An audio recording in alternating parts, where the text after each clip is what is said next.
సముద్రంలో విమానాశ్రయం అట. బాబా జపాన్లోని ఒసాకాలో కృత్రిమ దీవిపై నిర్మించినటువంటి కాన్సాయ్ ఎయిర్పోర్ట్ అట.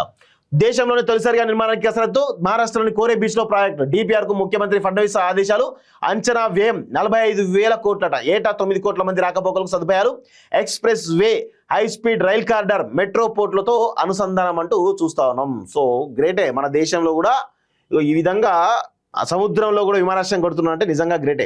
హాంకాంగ్ లోని సముద్రంలో నిర్మించినటువంటి అంతర్జాతీయ విమానాశ్రయం అంటూ చూస్తా ఉన్నాం.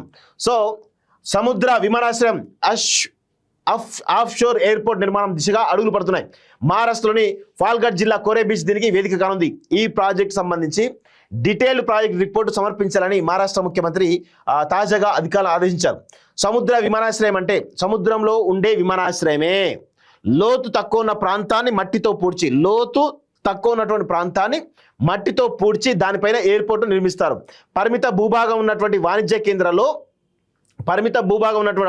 కేంద్రాల్లో పెరుగుతున్న రాకపోకలు అవసరాలు తీర్చడానికి ఈ తరహా విమానాశ్రయాలను నిర్మిస్తుంటారు.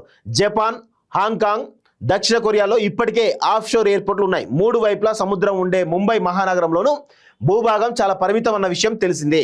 ఈ నేపథ్యంలోనే దేశంలో తొలి సముద్ర విమానాశ్రయాన్ని ముంబైకి ఉత్తరాన 120 కిలోమీటర్ల దూరంలో ఉండేటువంటి కోరే బీచ్లో నిర్మించాలన్న ప్రతిపాదన ముందుకొచ్చింది. ఈ ప్రాజెక్టు యొక్క వ్యయం 45,000 కోట్ల వరకు ఉండేటువంటి అవకాశం ఉందని అధికారులు భావిస్తున్నారు. దీంట్లో సముద్రాన్ని పూడ్చి కొత్త భూభాగాన్ని నిర్మించడానికే 25,000 కోట్ల రూపాయలు ఖర్చు అవుతుందని అంచనా.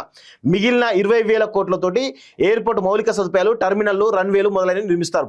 ఎయిర్ కార్గో హబ్ గాను సేవలు అంటూ చూస్తాను. సో సముద్రంలో కూడా విమానాశ్రయం కట్టాలి అని దానిలో భారతదేశం ఒక అడుగు ముందు వేసింది. ఆల్రెడీ హాంకాంగ్, జపాను, దక్షిణ కొరియా లాంటి దేశాల్లో ఆల్రెడీ నిర్మించేసారు. సో మన దేశం మొదటగా స్టార్ట్ చేశారు.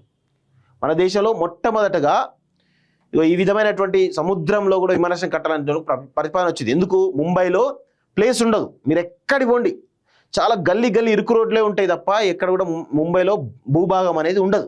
సో అలాంటి పెద్ద మహానగరానికి ఒక విమానాశ్రయం కావాలి కాబట్టి దాన్ని ఏం చేసి కార్గ్ అనేటువంటి ఒక దీవిలో దీన్ని నిర్మిస్తున్నట్టుగా కోరే బీచ్ అనే దానిలో నిర్మిస్తున్నట్టు తెలుస్తుంది. దాన్ని కేవలం ఆ ఏరియాని మ్యాపింగ్ చేసి దాన్ని పూడ్చడానికి ఫస్ట్ ఆ కార్నర్ దగ్గర ఉన్నటువంటి దాన్ని పూడ్చడానికే దాదాపు 25,000 కోట్ల రూపాయలు ఖర్చు అవుతాయట. మిగతా 20,000 కోట్ల రూపాయలేమో ఆ టర్మినల్, ఎయిర్పోర్ట్ నిర్మాణం వాటిని కూడా ఖర్చు అయ్యేటువంటి అవకాశం ఉన్నది చాలా స్పష్టంగా తెలుస్తుంది. మరి చూద్దాం మరి ఇంత నిజంగా ఇది సాధ్యమయ్యే పనేనా లేదా అనేది చూడాల్సిన అవసరం అయితే ఉంది.